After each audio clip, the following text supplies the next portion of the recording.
রাজ্যের মধ্যে যেখানে যেখানে ডাবল ইঞ্জিনের বিজেপি সরকার প্রতিষ্ঠিত হয়েছে সেখানে সেখানেই বাঙালিদের উপর অত্যাচার শুরু শিকার হচ্ছে। তারা যখন আতঙ্কের মধ্যে আছে, আমরা লক্ষ্য করছি আজকে পর্যন্ত মানিকবাবু কোন ধরনের বাঙালিদের নিয়ে কোন ধরনের বেঙ্গলি ল্যাঙ্গুয়েজ হাইগবা ওয়ানজি কক্তyi খুবखेंलाइका त्रिपुरा प्रदेश तृणमूल कांग्रेस वानजी कक्तyi तंगसं तंगनाय लोकरंनि बिसंग बीजेपीनि आदंते आसाम हास्तिनि मन्त्रिग्रा हिमन्त बिश्व शर्मा वानजी कक्तyi कक्जाया सामानि कक्सिलजामं बिनि साकाव गासै फैमानि आसाम हास्तिनि मन्त्रिग्रा हिमन्त बिश्व शर्मा वानजी कक्तyi कक्जाया साव हनै वेस्ट बेंगलनि तृणमूल कांग्रेस रक चाजाक बायलिया आबनि यागुलो वेस्ट बेंगल तृणमूल कांग्रेस रक खरां तिसामानि बै बाक्सा ताबक त्रिपुरा हास्तेब खरां तिसामानि नुकजाखा सांग्रंसाल वानजी कक्नतyi त्रिपुरा प्रदेश जुबक कांग्रेसनि बखाक्तै सेजामुनि कक नारखा सांग्रंसाल बबाग्रा खरागुलिनि चित्तरंजन रोड आनचे त्रिपुरा प्रदेश तृणमूल कांग्रेस हाबानग कक्तमा थुमनाय रग रेगै सेजामुनि कक नारखा तृणमूल कांग्रेसनि काजको शान्तनु राय असालब आसाम हास्तिनि मन्त्रिग्रा हिमन्त बिश्व शर्मानतyi सेजामुनि कक नारखा असाल काजको शान्तनु राय आसाम हास्तिनि मन्त्रिग्रा हिमन्त बिश्व शर्मा सेजावै कक नारखा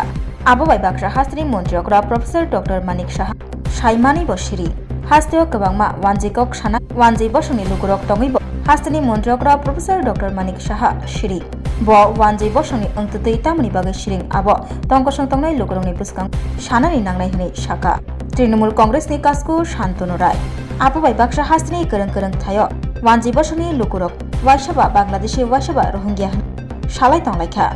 आबारावनो ब मुथागनानि नांनाय अबाहानो कक सिलसाखा ब तै आगरतलानि स्मार्ट सिटी जुदा जुदा सामुं खलायजागै दंगो तांजागै दंगो याबा वाति किसा वाखे तै लमजागै थांगो स्मार्ट सिटी आगरतला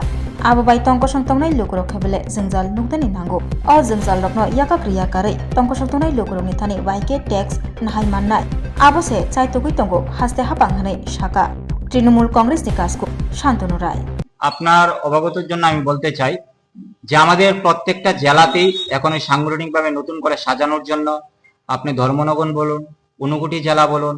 এবং দক্ষিণ জেলায় বলুন, অমরপুর বলুন, করবুক বলুন, সমস্ত জায়গাতেই আমাদের নতুন করে সংগঠনকে শক্তিশালী করার জন্য আমাদের সাথে নতুন নতুন লোকরা যুক্ত হচ্ছে, প্রতিনিয়ত যোগদান হচ্ছে এবং আগামী দিন তৃণমূল কংগ্রেসের সংগঠনকে শক্তিশালী করার জন্য আমরা প্রত্যেকটা রাজ্যের প্রত্যেকটা বিভিন্ন প্রান্তে বিভিন্ন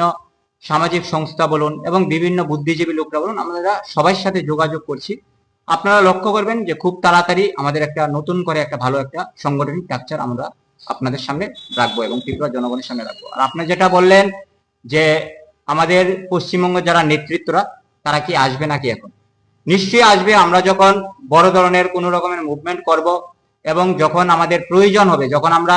সংগঠনটাকে সাজিয়ে ফেলবো, যখন আমাদের বিভিন্ন জেলাতে যখন আমরা সভা করব, তখন নিশ্চয়ই পশ্চিমবঙ্গে যারা নেতৃত্বরা তারা আমাদের সাথে থাকবে এবং পশ্চিমবঙ্গের নেতৃত্বরা আমাদের সাথে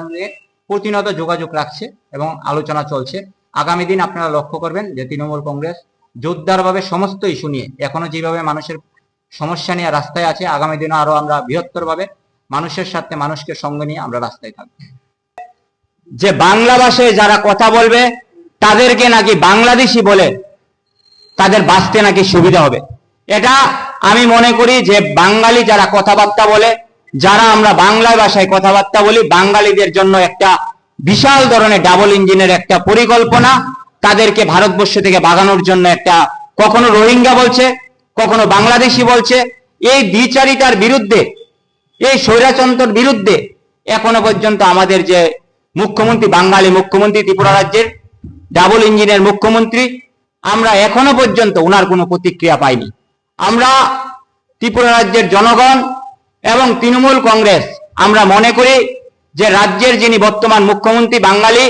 তিনি এই বাঙালিদের উপর যে অত্যাচার সারা ভারতবর্ষে এবং বিভিন্ন রাজ্যের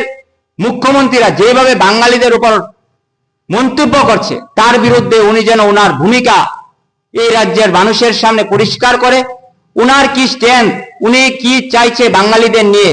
তার পরিকল্পনা যেন মিডিয়ার মাধ্যমে বা বিভিন্ন সামাজিক সংস্থার মাধ্যমে তিনি যেন ওনার ভূমিকা তিনি পূরণ করে। এবং আজকে রাজ্যের মধ্যে তারা স্মার্ট সিটি,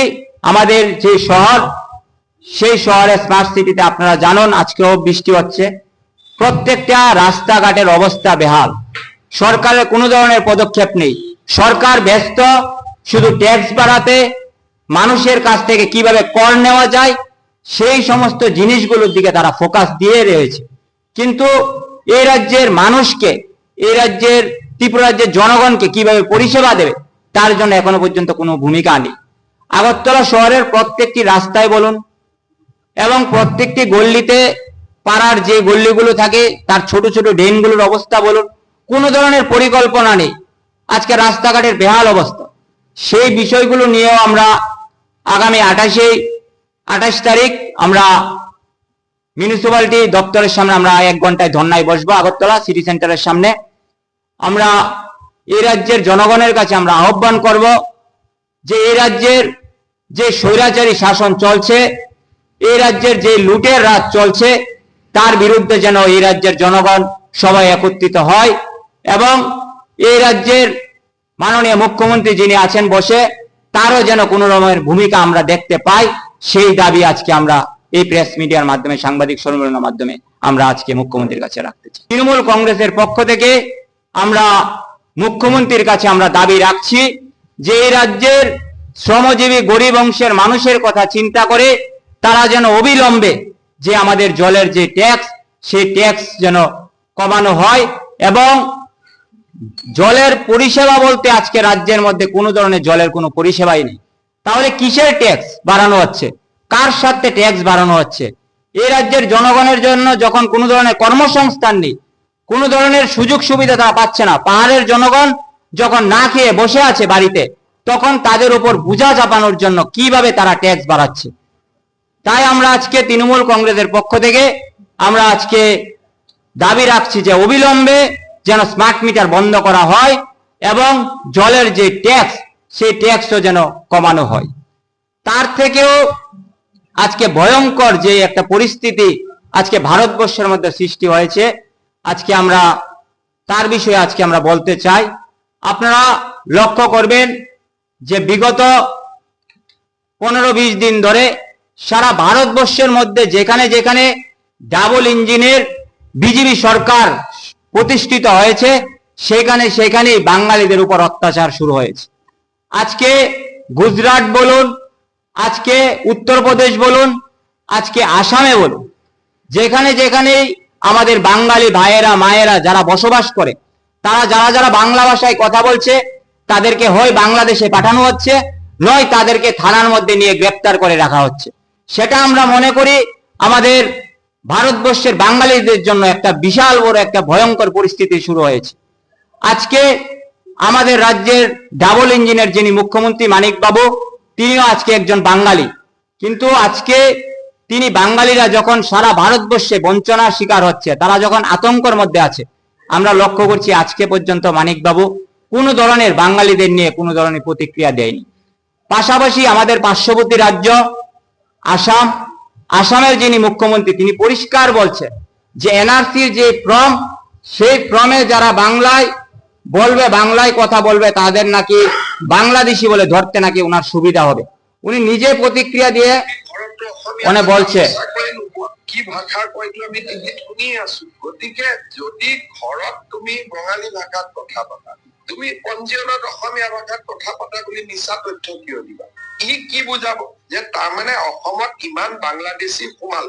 গন্তি কৰিব আমাক সুবিধাই দিয়া হব, তেতিয়া এনআৰচিৰ প্ৰয়োজনে নহব, বাংলাদেশী আমি গন্তিয়ে কৰিব পাৰিম। গতিকে মোক যদি সুবিধা কৰি দিয়ক। মই ধন্যবাদ জনাইছো এবিএমচিক যে বাংলাদেশী কাউন্ট কৰাৰ নতুন ৰাস্তা এটা দিব খুজিছে, ভালে হ'ব।